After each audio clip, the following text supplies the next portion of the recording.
Godard from Next Best Picture, and we are talking with Richard Linklater and Guillaume Marbeck, the director and star of Nouvelle Vague. Richard and Guillaume, thank you so much for joining us today. Hey, thank you. Great to be with you. Very excited to talk to you about Nouvelle Vague. I have so many questions. And I want to start with Richard because you set a very difficult task for yourself in making a film about such recognizable figures in cinema history. So I'm curious how you built this cast and which character was the most difficult to find. Wow. Yeah, when you take on the representation of icons and known people, it can be kind of daunting, but my attitude is you just got to proceed with a lot of confidence that the human gene pool will kick out people with similar enough characteristics and also actors who are close in personality. So you got to proceed with confidence that you'll find them. I mean, it takes many months, but you know it when you find them. Like when Guillaume walked in, already having done a lot of Godard work, I was like, okay, that's Godard. There he is, you know. So you know it when you find him. But so he was relatively easy compared to a few of the other parts. I think Raoul Coutard, in a way, the cameraman, because he was bigger, he's taller than almost everybody else. So less people do that. And he also had to have a sense of humor. So that one I remember being kind of stuck on. Like, no, keep working, keep going, you know. So you know it when you see it, but it's the magical process, though, to meet the right people. Absolutely. And part of that magic, Guillaume, your likeness to Godard in this film is uncanny at times. It's really amazing. But obviously, that is not who you really are. You had to work to get there. I'm curious what the moment was when you really felt that you had become Godard, that you had found your Jean-Luc. I feel it was just a process. So I don't know if there's a moment I felt really I nailed it, but I wanted to bring Godard to the casting room, a Godard that I would love to see on screen. And until this moment, I kept working. And even after the audition with the casting director, then 6 months later, I met Richard Linklater for a second one. And I worked a lot during all this process. And it's like polishing a diamond, you know? It's like, yeah, it has the kind of shape, but can we make it brighter? Can we make it even more diamondy? Mm. Yeah. Fascinating to hear. Process. Richard, in directing this film, you also had a language barrier to overcome. You're working in France on a French script with French actors, a largely French crew. I'm curious if that language barrier caused any shift in your directing style at all. Really, this sounds crazy, but of all the things to be worried about, language was not in my top 10 concerns. Oh, wow. Heading over there, I knew I was working with people who, you know, everyone I was working with understood me to a pretty large degree. Everybody kind of has English as a second language. And, you know, the script was in English. We translated it to French. But I always saw the movie as it was in French. It was in black and white in French with English subtitles. And that was just the movie. I was very confident in the look and feel of that. And it was really fun to work so intimately with people who cared so much. And even the final little language part, I trusted a lot the actors and the people I worked with, you know, to help me dial that in absolutely. But, you know, people in France really like the performances. So I'm proud of that, really just how hard everybody worked. Well, it comes through on screen, especially in this recreation of Paris and of that time. And with all the modernizations that have happened in the country since the 1950s, I'm curious, Richard, if you and your crew did more work during the shoot or in post to achieve that look? Oh, both. I mean, France is as preserved a big city as there is in the world. And yet the first floor of everything is commercial, different. We're back at a lot of the original locations and stuff, but it's different. They've put up these little barriers between the streets and sidewalks that weren't there then. You have to cut down these little metal, we call them sticks. Everything was different. And so we had to, unlike the movie in 59, Abu Dussouf, they just showed up and shot. We had to create everything. Costumes, they didn't have an art department or sound department or hair department or costumes. We had all that, but it was so fun. Everybody was obsessed with getting the period details right and recreating that so we could feel like it would this spontaneous creation done naturally, but so much effort goes into that. I think audiences kind of suspect that. They're looking at something. It's a bit of a magic trick, but everyone cared so much about getting those details right. But it was a lot of prep, getting it right. And then, in post too, we had quite a few visual effects and, I can imagine. That went on for months. So, yeah. Guillaume, I'm curious on that. How Godard-like was Richard Linklater? I think he wasn't like a good. I wouldn't think at all. He was very Richard. The right answer would be not at all. I think the one thing he was open to that I felt was to when he got what he wanted, he was open to unexpected. So once he had like the right shot, the right thing, he would ask us like, now we're gonna do more just for the magic of it. So if something happens, great. If nothing's happened, and no worries. And also at the end of every take, he said to us, "Are you okay with that? Do you want one more?" So it's the complete opposite of Godard, who wouldn't have offered this to Jean Seberg or Belmondo.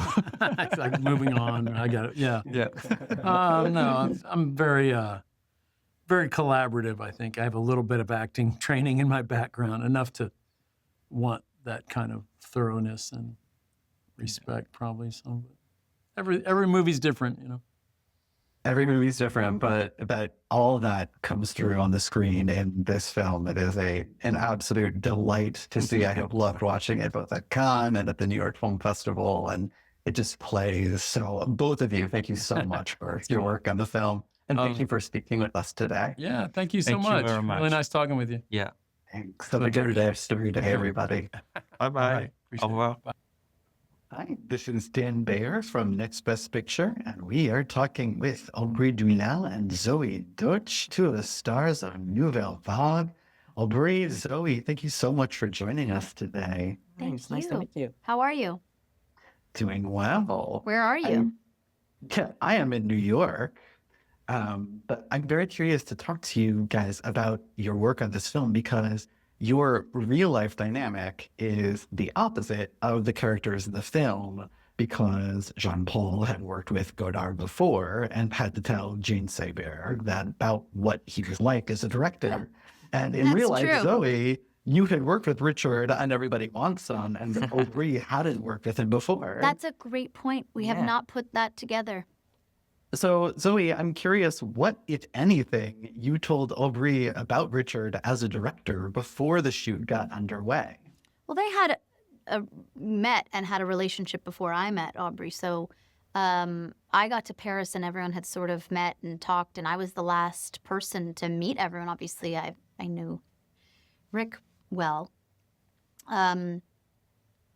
But I'm not sure if I told you anything. I don't know. I mean, I think you just told me like, he's so nice. which he is. I mean, Yeah. maybe the thing I told all of them is don't get used to this. Yeah. I'm like, guys, this is the pinnacle. This is the most fun. Like, I can't believe I'm back here with him. He's so lovely. And yeah, no. Well, that's really wonderful to hear because the movie is so much fun and it looks like it was very fun to make. It was. was. It was What really was- fun. Yeah. We had a really good time. And our food was really good, too.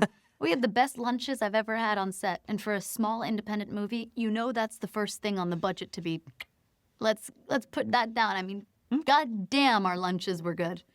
It's like the amount of videos. I have more videos and photos from our lunch every day. I'd be like, look at the cheese board. And they'd be like, l'Amérique. I, as an American myself, I can understand that. And when in France, Oh my gosh, the I'm food. curious for both of you because the likeness to the people you're playing is quite uncanny in the film. And so I'm curious if anyone had ever told either of you before this that you looked like the real people you're playing. No one has ever told me that I look like her ever, other than Rick. I kept trying to find ways to make myself look more like her. Like I'm wearing fake teeth in it, which I got made. I put the things on my. I obviously cut my hair. I tried everything because I was so worried that I wouldn't look anything like her.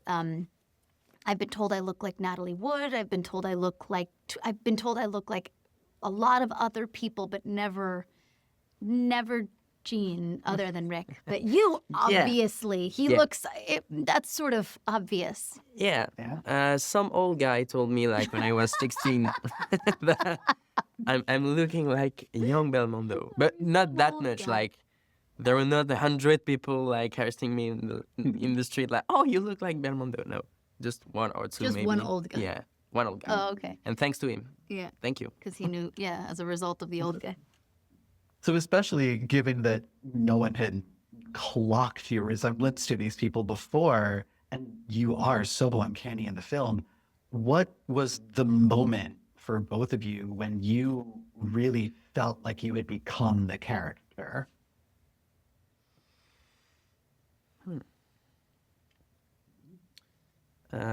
I would say the day before the first day of shooting for me. Oh, It was like I did something with my mouth, and I felt I'm in the good place. Like I have it. So when I was on the sets, I always did that thing with my mouth, and I guess it helped me. Every time I was able to bring things from Breathless into Nouvelle Vague, I felt locked in. I had a kind of a fun Easter egg exploration that I would put any question marks I had about Breathless or like Jean's performance in it. I reverse engineered into Nouvelle Vague. So, you know, there's like a line. I say that I've said this before, but there's an example of it. There's a lot more. Like there's a line reading in Breathless where Patricia, the character, goes, "Of course, of course, of course." And I was like, why did she say it like that? It sounds like she's running lines. And so I asked if we could have her saying that in the outside of the cafe in Nouvelle Vague, and almost as if Godard listens to it and is like, "I like the way you said that," and had her say it in Breathless. So anytime I could do any of that, I really felt locked in because it was rooted in something that I know existed and was real, and also helped me answer these questions that I had. You know, it was like, oh, okay, maybe that's why it was like that. but it's really fascinating to hear both very different things from the two of you on that. I know we're coming up close to the end of our time together. And again, I want to come back to this film. It's so much fun. It's very infectious to watch. So if each of you could tell me what your favorite scene to shoot was and why. What was my favorite scene to shoot and why? I think. Holy Gully?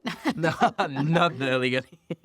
No, I think for me it was the sequence where Poicard is dying, like when I'm running on the streets, because I remember I rehearsed so hard to have the choreography, like, okay, I put my hand here, here, here.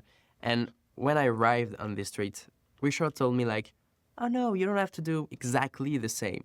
So I was like, but I did it. And I enjoyed it so much because it was so funny to do it.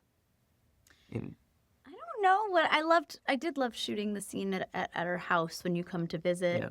It was really challenging for me because it was a lot of French. But I loved seeing her in her space. I love the scene with my husband in the car when I'm frustrated. I obviously love the New York Herald Tribune scene.